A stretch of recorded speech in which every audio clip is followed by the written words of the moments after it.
हाँ, नमस्कार। जो कॉन्सेप्ट की बात हो रही है उसमें ये टर्म मैंने लिया है सेकुलरिज्म।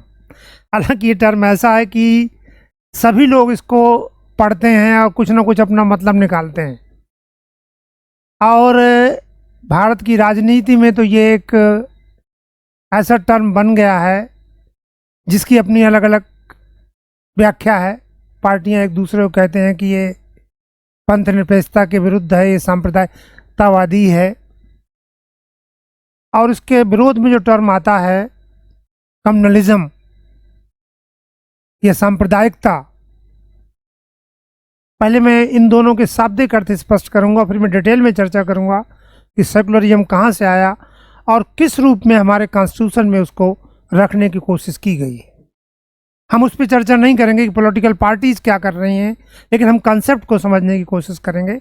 एक्चुअली पहली बात तो हम ये समझें कि ये सांप्रदायिकता क्या है, कम्युनलिज्म क्या है।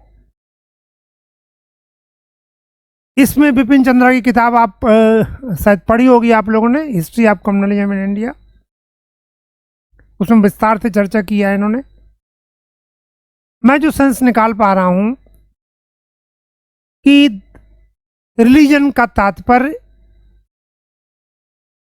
हमारे रिलीजियस एक्टिविटीज से है। जब हम रिलीजन का प्रयोग नॉन रिलीजियस पर्पस के लिए करते हैं, चाहे वो आर्थिक हो, चाहे पॉलिटिकल हो या और कोई हो, तो हम उसे कम्युनलिज्म कहते हैं। अगर हम धर्म का प्रयोग, धर्म या रिलीजन से मेरा मतलब वो धर्म नहीं है जो भारत के पुराने साहित्य में लिखा गया है, जब हम धर्म का प्रयोग गैर धार्मिक उद्देश्यों के लिए करते हैं तो वो सांप्रदायिकता है। सांप्रदायिक दंगे उस सांप्रदायिकता का परिणाम है। वो दंगे नहीं भी हो सकते हैं, सांप्रदायिकता फिर भी हो सकती है। सेकुलरिज्म का जो सेकुलरिज्म इसका विरोधी है। सेकुलरिज्म ये कहता है कि धर्म का प्रयोग धर्म के लिए ही हो, उसे राजनीति में मत मिलाया जाए, धर्म के आधार पर और कहीं समाज में भेदभाव न किया जाए। ये सांप्रदाय, ये धर्म इतना इंपॉर्टेंट क्यों है, धर्मनिरपेक्षता क्यों इतना इंपॉर्टेंट है, भारत के संविधान की प्रस्तावना में ओरिजिनली नहीं था। लेकिन इसका मतलब ये नहीं था कि भारत, मतलब ये 76 में शब्द जोड़ा गया तो 1950-76 तक भारत धर्मनिरपेक्ष नहीं था, क्या था? ये शब्द नहीं लिखा था। अब इस शब्द की हिस्टोरिकल बैकग्राउंड पे हम जाते हैं इसको ठीक से समझने के लिए कि एक्चुअली आपने यूरोप का इतिहास थोड़ा बहुत जानकारी आपको होगी कि मध्य युग में चर्च का प्रभाव बहुत अधिक था। उसके प्रभाव को कम करने के लिए रिफॉर्मेशन मूवमेंट, धार्मिक सुधार आंदोलन चले, पुनर्जागरण आया और ये एक श्रेष्ठ स्थिति माना जाने लगा कि जो चर्च का प्रभाव राज्य पर बढ़ा हुआ है, यानी एक ऐसी स्थिति भी थी कि राजा तभी मान्य होता था जब चर्च उसको मान्यता प्रदान करता था, जनता से कोई लेना देना नहीं था। तो ऐसी स्थिति को उचित नहीं समझा गया और ये कहा जाने लगा कि धर्म को राजनीतिक मामलों से अलग करो। तो सेकुलरिज्म जो जिस शब्द से आया है वो है सेकुलेर, फ्रांसीसी भाषा का शब्द SECULARE। सेकुलेर का मतलब है अलग करना। किसको किससे अलग करना? धर्म को राजनीति से अलग करना। राजनीति में राजनीतिक मामलों का चर्चा हो और धर्म उससे अलग रहे तो चर्च के प्रभाव में कमी आई, चर्च का प्रभाव राजनीतिक और सामाजिक क्षेत्र में जो था वो कम हुआ। अब सभी देश चाहने लगे कि हमारे यहाँ भी ऐसा हो। तो भारत में भी चूंकि धार्मिक भावनाएं बहुत प्रबल हैं, रिलीजियस फीलिंग, लेकिन पश्चिमी देशों और हमारे देश में एक आधारभूत अंतर है। वो आधारभूत अंतर ये है कि यूरोपीय देशों में एक ही धर्म के लोग रहते हैं, तो धर्म को राजनीति से अलग कर दो तो कोई फर्क नहीं पड़ता, एक ही धर्म है ही ज्यादातर क्रिश्चियन। लेकिन भारत में बहुत धर्म है और वो सारे धर्म छोटे बड़े भी हैं। किसी की जनसंख्या 2% है, किसी की 5% है, किसी की 80% है। तो क्या हम अलग कर दें? तो ऐसा तो नहीं कि अलग करते ही छोटा धर्म खत्म हो जाए। तो भारत में जब पंथ निरपेक्ष धर्मनिरपेक्षता का या सेकुलरिज्म का कॉन्सेप्ट अडॉप्ट किया गया, संविधान निर्माताओं ने ही बिना इस शब्द को लिखे इसकी मूल भावना को संविधान में शामिल किया। तो हमारे यहाँ पे अब आपका सवाल ये उठता है कि पश्चिमी देशों में जो सेकुलरिज्म है वो नेगेटिव है, कुछ ना करने के लिए कहता है। वो क्या ना करने के लिए कहता है? कि धर्म और राजनीति को मत मिलाओ। लेकिन भारत में जो सेकुलरिज्म का कॉन्सेप्ट लाया गया उसमें जवाहरलाल नेहरू का बहुत महत्वपूर्ण योगदान है। वो एक सकारात्मक धारणा है, और चूंकि भारत की विशेष परिस्थिति बहुधर्मी छोटे बड़े धर्म होना, इसीलिए भारत में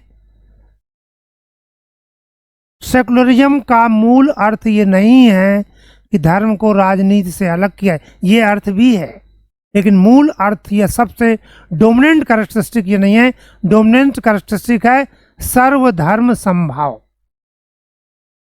so Indian secularism is a positive secularism, जो कहता है कि सब कानून सभी धर्मों को समान रूप से ट्रीट करे। तो भारत में नेहरू की परिकल्पना या नेहरू के बच्चे, क्योंकि नेहरू के लोकतंत्र, secularism, socialism, non land movement, ये 4 आइडियाज थे जहां उनका मेन कंट्रीब्यूशन भारत के संदर्भ में वैचारिक दृष्टि से देखा जाता है, उसमें सेकुलरिज्म महत्वपूर्ण है। तो भले ये शब्द नहीं था, लेकिन भारत में सेकुलरिज्म की क्या विशेषताएं निकल के आएंगी? अब पहली विशेषता ये है सर्वधर्म समभाव, सभी धर्म बराबर है। This is the most important and positive characteristic of Indian secularism. दूसरा, धर्म को राजनीति से अलग रखना। तीसरा क्या है? सभी को धार्मिक आजादी, फ्रीडम ऑफ रिलीजन। आप धर्म बदल भी सकते हैं, लेकिन फोर्स नहीं होना चाहिए, लालच में नहीं होना चाहिए। और लास्ट में बहुत इंपॉर्टेंट, छोटे धर्म या अल्पसंख्यक धर्मों को कुछ विशेष अधिकार। आप आर्टिकल 29 को देखिए, मतलब माइनॉरिटी का जो वहां पे परिभाषा है, लिंग्विस्टिक और रिलीजन, उनको अपने एजुकेशनल और कल्चरल राइट्स दिए गए हैं। सो हमारे यहाँ पे सेकुलरिज्म की धारणा नेगेटिव नहीं है कि अलग करके बस चुप बैठ जाओ। छोटे धर्मों को कुछ विशेष अधिकार देके बचाना भी है, सभी धर्मों को समान ट्रीट भी करना है, और सभी को धार्मिक स्वतंत्रता भी देनी है, और यह भी है कि धर्म को राजनीति से अलग रखना है। सो भारत में सेकुलरिज्म की इस धारणा को अपनाया गया है। वो शब्द 76 में जोड़ा गया, उससे धारणा नहीं बदली। धारणा तो 1950 में जब संविधान बना तभी से वो चली आ रही है। अब यहाँ पे एक चीज और बता देना जरूरी है कि जब पहली बार संविधान संशोधन हुआ था तो उसका हिंदी रूपांतर धर्मनिरपेक्षता बोलते थे। अब जो संविधान का टेक्स्ट मिल रहा है हिंदी में, उसमें पंथ निरपेक्षता लिखा हुआ है। ये क्या कहानी है? एक्चुअली भारत में धर्म का अर्थ रिलीजन से नहीं था। ब्रिटिश शासन के दौरान अंग्रेजी लेखकों ने धर्म का ट्रांसलेशन करके रिलीजन कर दिया। रिलीजन का मतलब होता है पंथ, पूजा पाठ की एक पद्धति। लेकिन हमारे यहाँ जो प्राचीन समय में धर्म की जो बात थी, वो धर्म क्या था? कर्तव्य और नैतिकता का था, के अर्थ में प्रयोग किया गया। सधार्यति या धर्मा, कोई व्यक्ति या विशेष, जो उसका मूल तत्व है वही धर्म है। टीचर का धर्म है पढ़ाना, विद्यार्थी का धर्म है ज्ञानार्जन, सरकार का धर्म है जनता का कल्याण। सो धर्म हमारे लिए कर्तव्य या नैतिक के रूप में आया, मौलिक कर्तव्य के रूप में। तो भारत धर्मनिरपेक्ष कैसे हो सकता है? धर्म की अवहेलना कैसे कर सकता है? इसीलिए पंथ निरपेक्ष शब्द प्रयोग किया गया। मैं अपनी बात को मजबूत करने के लिए मैं गांधी का उदाहरण भी देना चाहूंगा यहां पर। गांधी ने कहा,